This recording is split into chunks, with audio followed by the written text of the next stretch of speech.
তোমার কি মনে আছে আজকে মায়ের জন্মদিন?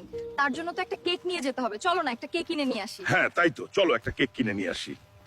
দোকানদার ভাই, আমাদের এখান থেকে একটা কেক দেন তো। আরে গরিব, কেক কেনার জন্য তুই টাকা পাবি কোথায়? যা এখান থেকে বেরিয়ে যা।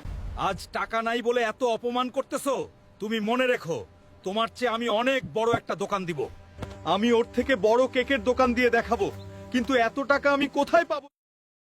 হে আল্লাহ, তুমি ব্যবস্থা করে দাও।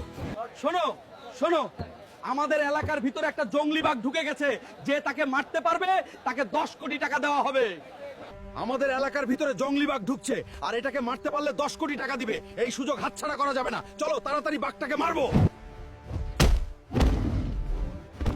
বন্ধুরা, আমার এখন শক্তি লাগবে। তোমার তাড়াতাড়ি সাবস্ক্রাইব এবং ফলো করো এবং তাড়াতাড়ি লাইক করো।